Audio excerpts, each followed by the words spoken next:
Welcome back to another episode of The Playbook. God, it's been a while now.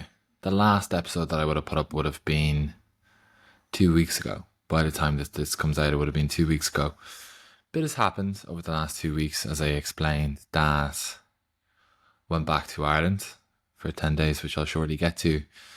And some of the things that I've learned over the last few weeks. It is, just over a year since I've started this podcast, August 2023. See, over a year now. I'm getting kind of memories of some of the launches of the first episodes, and it's hilarious to listen to, as I kind of spoke about in the last episode. After I recorded the last episode, I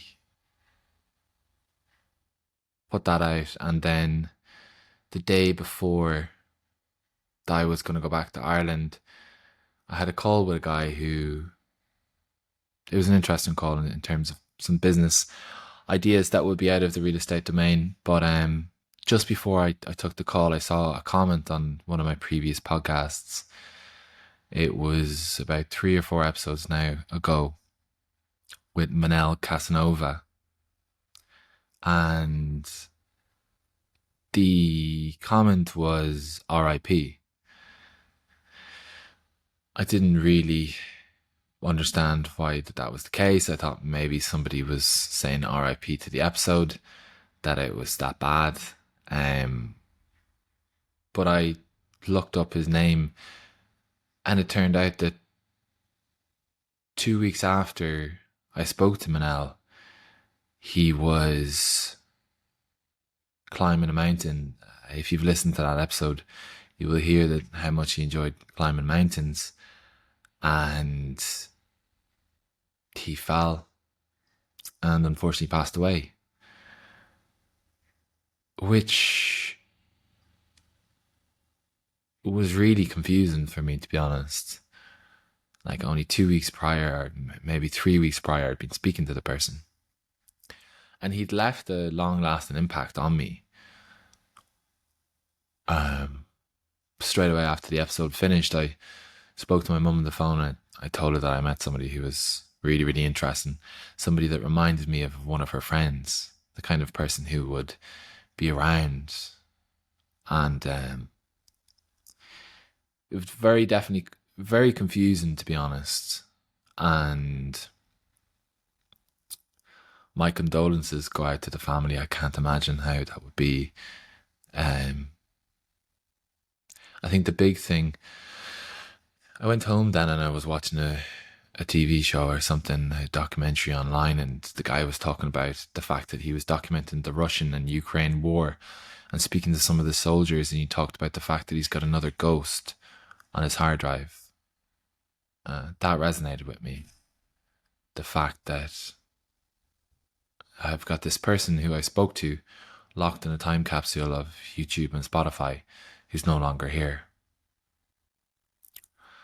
I listened back to the episode after I heard the news, and it was difficult for me to listen to it, to be honest, because he talked about the fact that he was at a stage in his life that he's enjoying the little things. He's enjoying the beauty, the sound of music, a beautiful woman, beautiful art. And he was talking about the fact that he never tried singing, and maybe future or in another life that he might be able to sing. And for that to be taken away,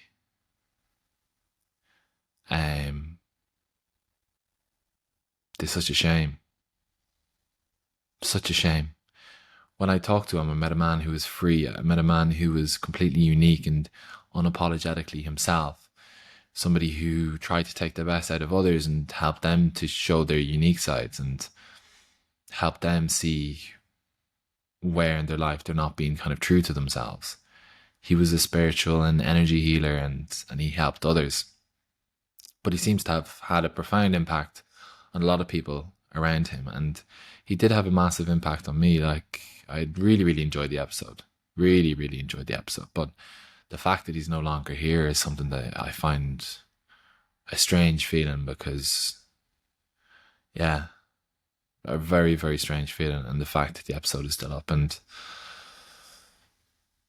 yeah, maybe I was supposed to speak to him. I don't know if somebody was to believe in that kind of thing. Um, yeah, it's tough. It's tough, like in the sense that it must be so tough for his family.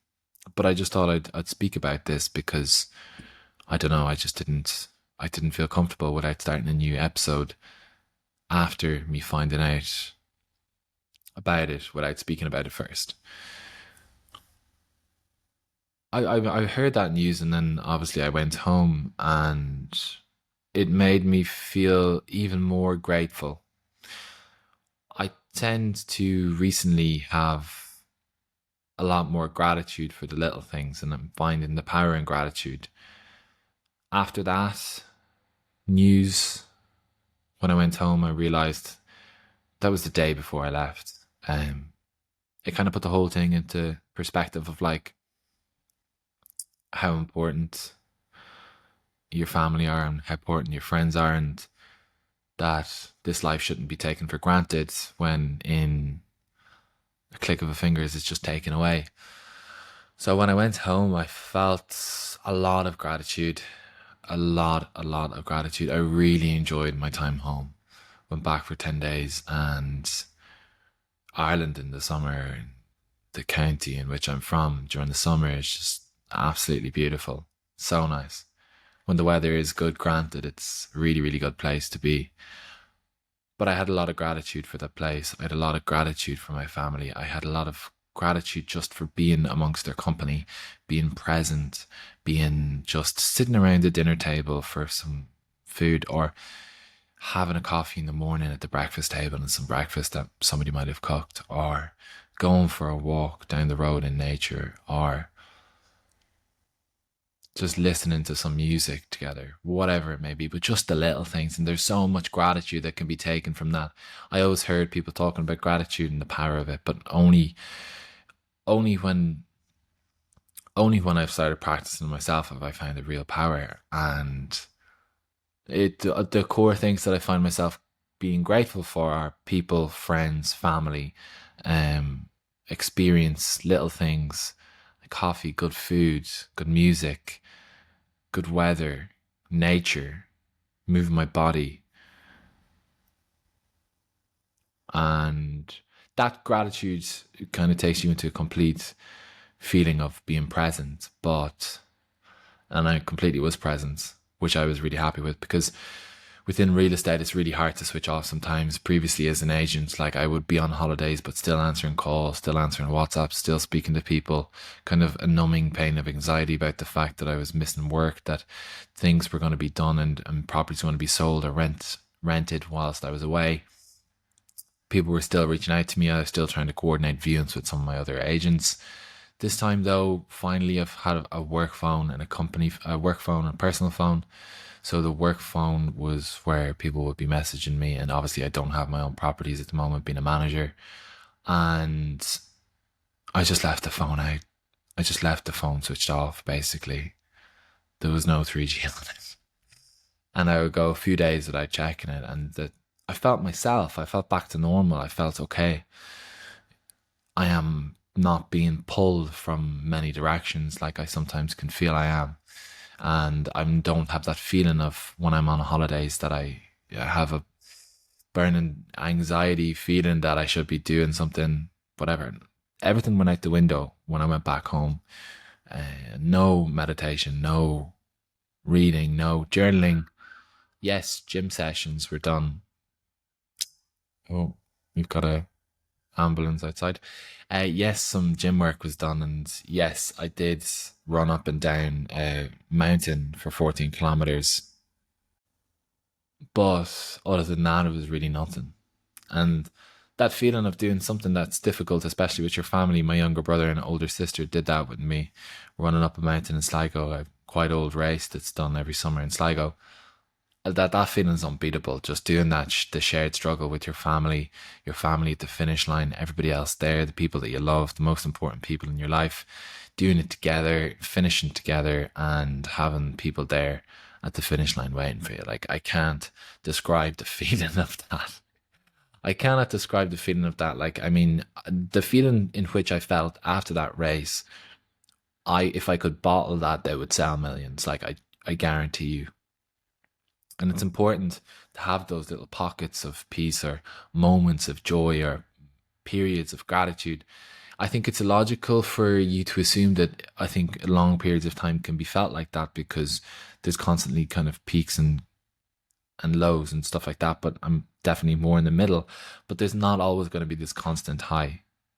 And those moments are massive and they really don't require a lot. Which brings me on to something that I wanted to speak about, which is that gratitude. It can it can be so easy to get tied up in everything. It can be so easy to feel like that you're going at 100 miles an hour, 100 kilometers an hour.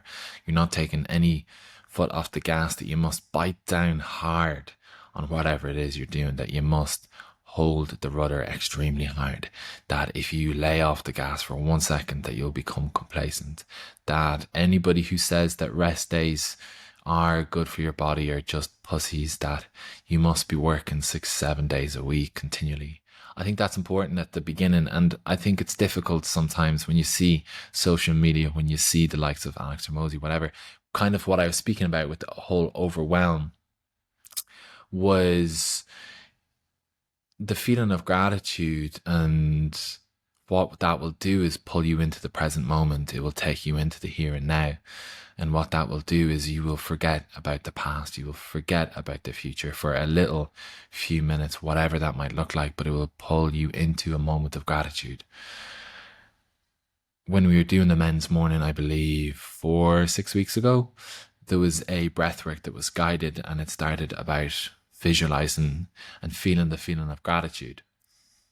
And this was powerful because there I was lying down with a group of guys on the beach, 6:30 in the morning, just in a pair of shorts, skyscrapers all around. The views are unbelievable. The sun was just rising, warm coffee to finish, cold ice baths.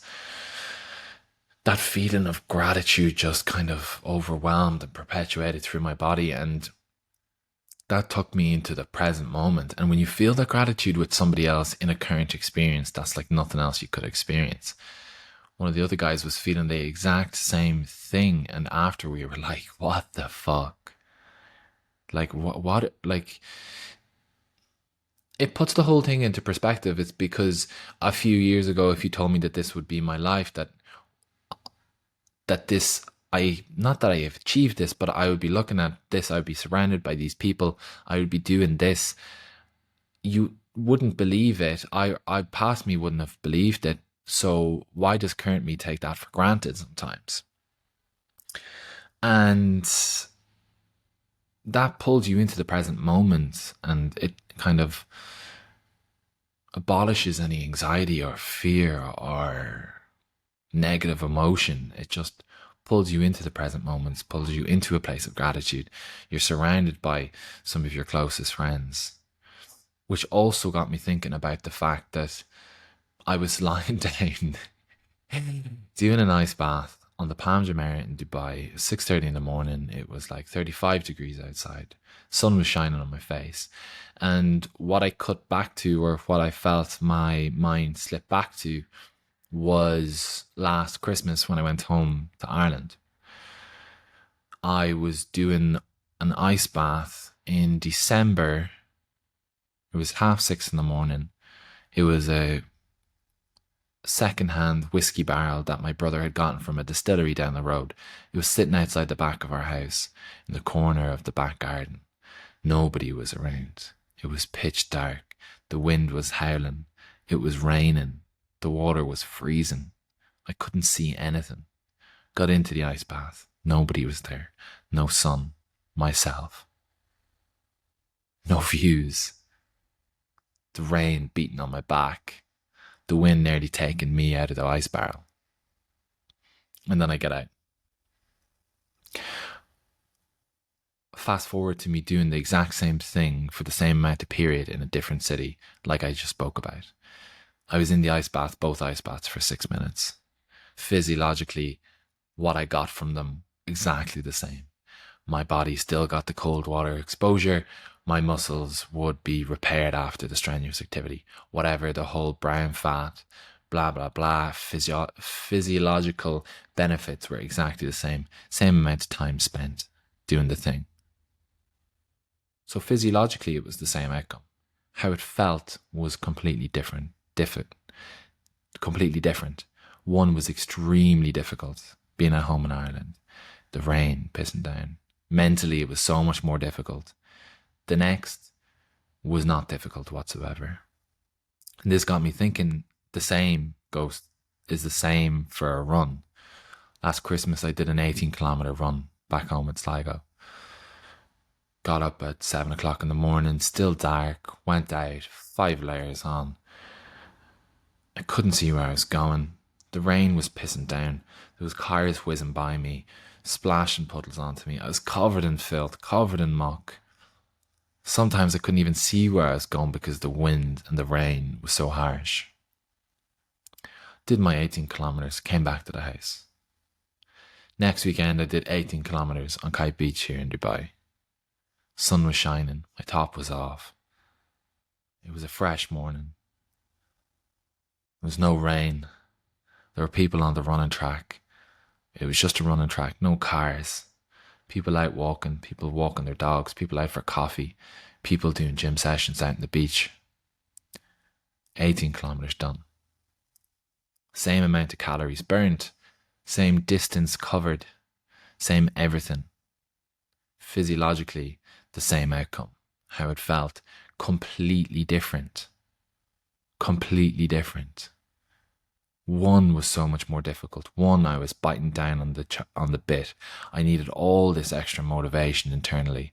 I needed to push myself and drive myself and just keep going regardless. The other, difficult, yes. A lot less difficult. I didn't have to blast music in my ears. I didn't have to bite down hard. I didn't have to push myself and say I've only got 5 kilometers left. I didn't have to. The reason I'm talking about this isn't to be like, okay, yeah, you should move to Dubai from Ireland. No, that's not the reason whatsoever. Just giving a comparison that two things can have the same outcome, but how they feel is completely different. And what I extrapolated out of that when I took a step back was, okay, where in my life am I making things unnecessarily difficult for myself?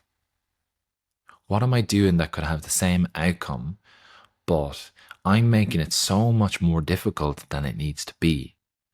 The outcome will be the same.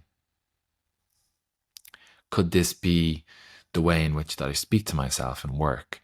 Could this be my fear of failure or my internal critic or the fact that I have to bite down hard on this thing and just push through any work that I need to get through?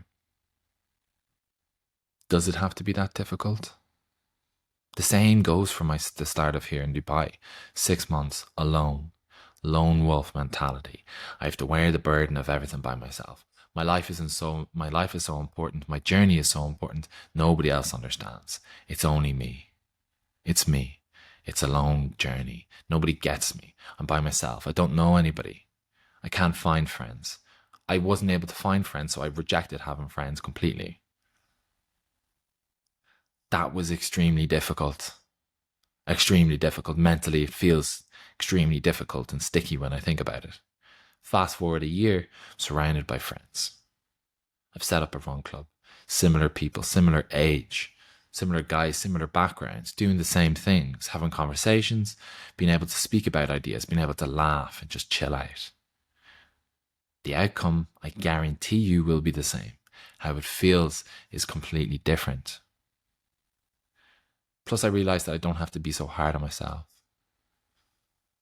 Life isn't that serious sometimes. Could I have one without the other? No. I think that's kind of the conclusion. Maybe I couldn't have one without the other.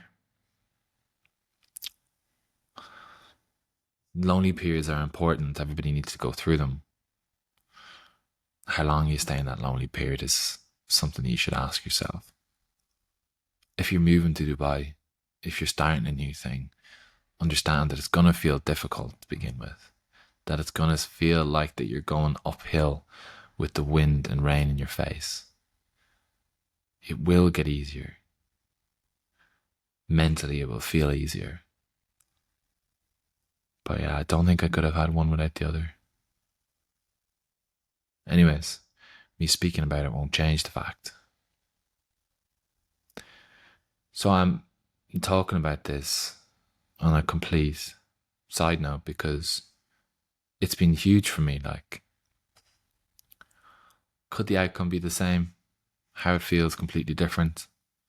Where in your life are you making things unnecessarily hard? Have you taken it to the extreme?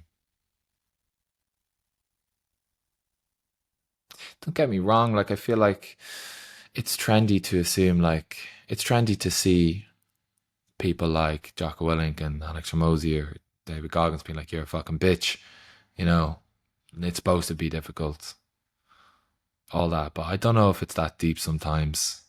Genuinely, I still do the same work, still have the same output, still have the same input, still have the same volume, still have the same amount of hours worked, still have the same things achieved. How it feels completely different. I think maybe it was because I was taking probably the worst out of the recommendations from some of those people and then putting them into my life. But yeah, I think that is that. All there is now, I suppose, is getting back into the rhythm of work. It felt difficult the first day, frustrating, annoying. Felt like I was banging my head against the wall, that whilst I was away, some shit just hit the fan. Something that I'm working on is the reactivity, kind of the impulsive, not the impulsive, but the tendency almost to show my frustration, to externalize it, to show how frustrated I am, and to even feel the feeling of frustration. Because there's a step in which that I can take a deep breath and understand that it's actually not that important. Some things aren't in my control, some things are, and focus on the things that I can control. I can't preach about the fact that you need to understand what's in your control or not, and then not practice it. So that's something that I was working on for the first half of the week. Second half of the week, I started finding my feet again, kind of picking up pace, getting excited, having good conversations, feeling some momentum, feeling some forward motion. And yeah, I think for the next few months, it's just going to be somewhat of the same, similar, head down. The most important things in the kind of business space for me is being the best version of a manager that I didn't have, coaching and leading people on a one-to-one basis, finding out how I can help people become the best versions of themselves inside and outside work, doing things that brings me joy, the run club, the men's morning, doing things like this podcast, timestamp, documentation. There are some other things that could potentially be in the background. Where I'm supposed to find the time, I'm not sure. But as they say, Parkinson's laws, I will find time somewhere. But they're the only kind of domains that I'm interested in pursuing at the moment. If you're listening to this and you have never been to a run club Saturday morning, then I ask you, why not? If it is the run that you're afraid of, please don't be intimidated. Come for a coffee. I swear it's not that bad. The runs are getting cooler. Thankfully, the weather's getting colder, and it will become a lot more easy. Same outcome, how it feels completely different. But if you haven't been there, make sure to come down. If running isn't your thing, maybe a Tuesday morning would be. Breathwork, ice baths, coffee, 2 hours or so, 6:30 on a Tuesday morning. But yeah, thank you if you have listened this far. Make sure to like, and if you're watching this on YouTube, subscribe, and I will see you in the next one.